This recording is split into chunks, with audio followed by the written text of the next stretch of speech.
Mercedes, Benz. That these terms have to do with cars is clear, but what exactly do they mean? And more importantly, how did they come to be the billion-dollar enterprises they are today? To uncover that, we need to travel back in time, all the way to the 19th century. The pioneers of automobile manufacture at the time were Gottlieb Daimler and Carl Benz. Although the two German men never met personally, they ironically both developed the world's first automobiles in the very same year. However, it wasn't until many decades later that Daimler-Benz would become a thing, and it was a merger that neither Gottlieb or Carl celebrated. Want to find out how the world's oldest automaker became what it is today? Then make sure to keep watching. A little spoiler, you may be surprised to hear that forced laborers and concentration camp detainees, unfortunately, had something to do with the company's massive success.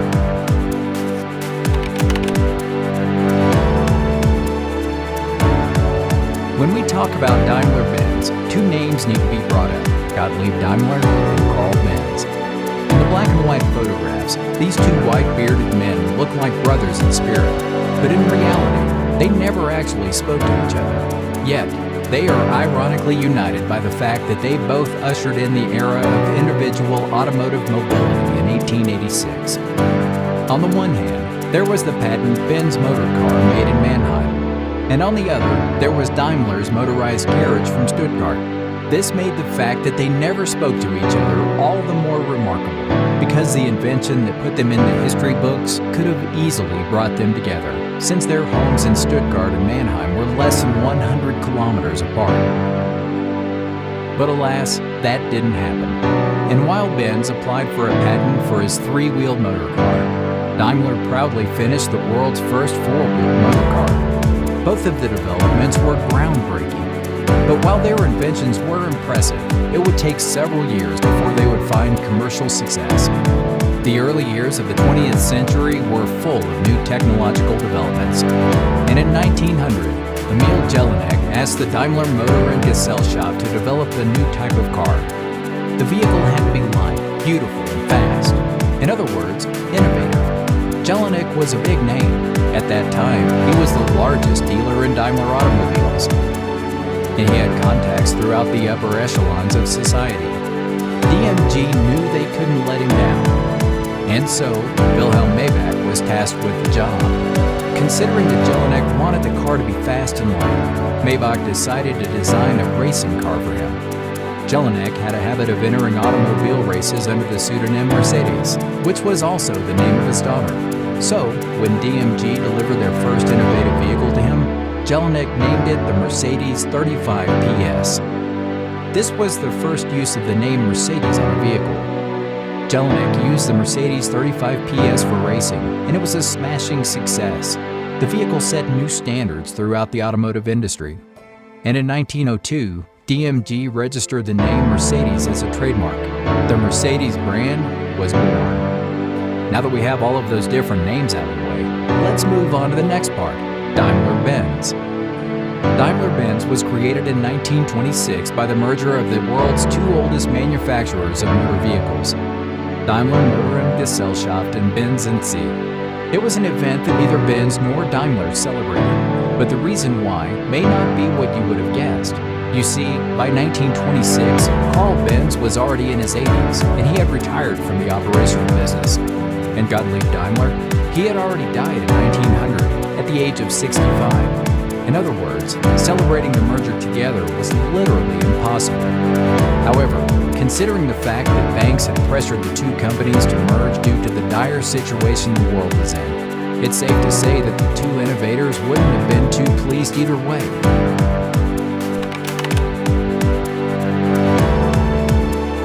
Although the merger created a foundation for what was probably the South Germany region's biggest success story of all time, it was definitely not a love match. It was in the midst of the 1920s, with high inflation and many crises. And the end of the First World War presented great challenges for German automotive industry. In the years from 1914 to 1919, everyone had been focusing on the war, and hardly any development work had been carried out on commercial products. Economically, the collapse of the German currency and its loss of important foreign markets had a negative effect. Add to this the arrival of new foreign producers on the domestic market, and you can see how a severe structural crisis was taking place in the German automotive industry. Even more so, because some of these foreign producers, like the Ford Motor Company, for example, were further aided by their efforts by the Peace Treaty of Versailles, Daimler-Benz AG was facing an uphill battle. Then, the Second World War came. By the summer of 1941, World War II had been going on for 2 years already, and Daimler-Benz's board of management no longer envisaged a swift end to the war or a return to producing civilian vehicles. The demand for passenger cars kept declining, and by the end of 1942, it even virtually came to a standstill. Instead, the most important line of business now was truck production, and Daimler-Benz was completely focusing on the manufacture and assembly of military components. As many workers were fighting on the front line, new staff were needed to handle the increased armament production. Initially, the company recruited women to cope with the demand, but that wasn't enough. And so, they also began using forced laborers as well. While forced laborers from Western Europe lived in guest houses, private accommodations, or schools, workers from Eastern Europe and prisoners of war were interned in barrack camps with poor prison-like conditions. These prisoners of war were mostly abducted civilians and detainees from concentration camps. They were monitored by the SS under inhumane conditions, and they were even loaned out to companies in exchange for money. In 1944, almost half of Daimler-Benz's 63,610 employees were civilian forced laborers, prisoners of war, or concentration camp detainees. But how unjust as it may be, the company truly prospered during these times, and they continued using concentration camp slave laborers right up till the final days of the Third Reich. But the years after that wouldn't turn out to be as lucrative anymore.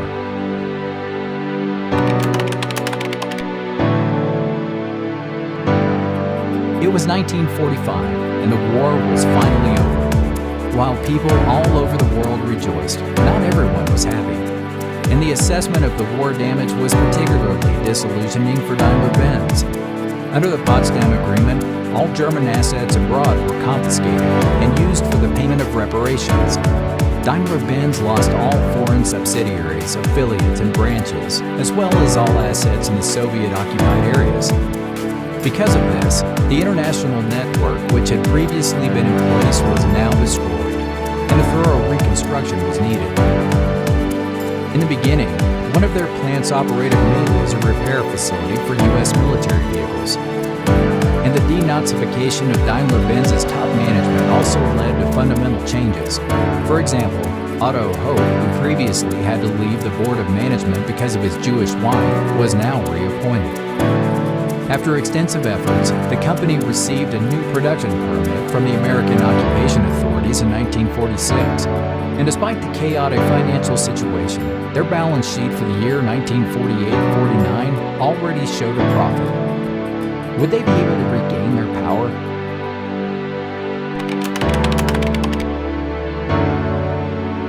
During the period of 1949 to 1960, Daimler-Benz succeeded in regaining the position it had enjoyed before the Second World War. The German automotive industry was expanding quickly again, and as early as 1954, Daimler-Benz already broke its existing sales record by cracking the billion mark in terms of turnover. The high sales figure became a symbol of the German economic miracle, and the increased development of commercial vehicles reflected high growth rates of the economy overall. Throughout the 1950s, Daimler-Benz almost held a monopoly as the manufacturer of diesel engines, and the demand for Mercedes-Benz cars even exceeded the company's production possibilities.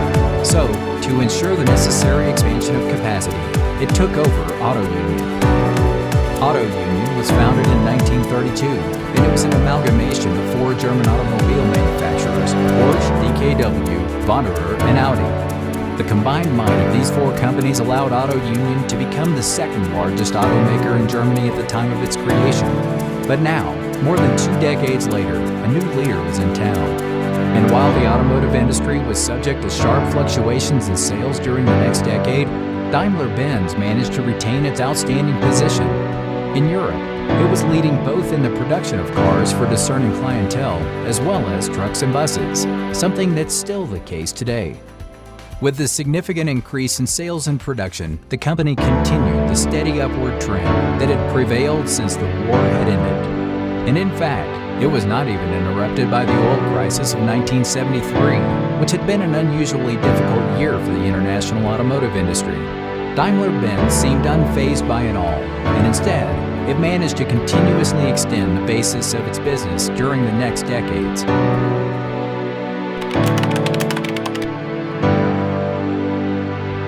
By 1998, the liaison of Daimler-Benz had endured for 72 years, but now it was time for a change.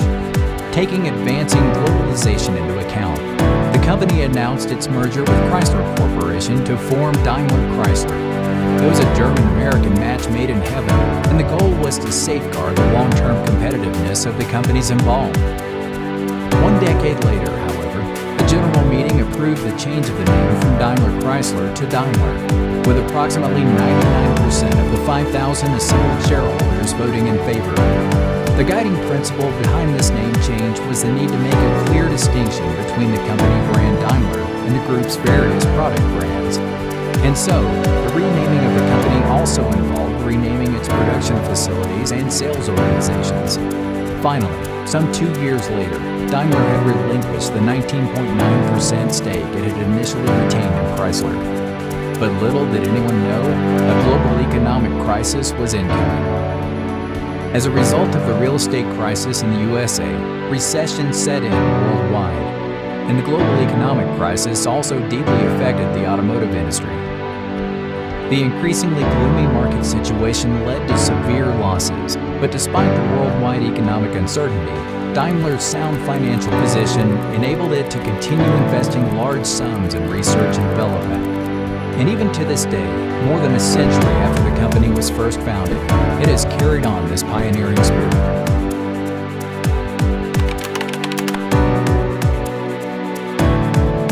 After the financial and economic crisis, Daimler managed to make a shining comeback in 2010. Its products were in strong demand, and the order books were filled.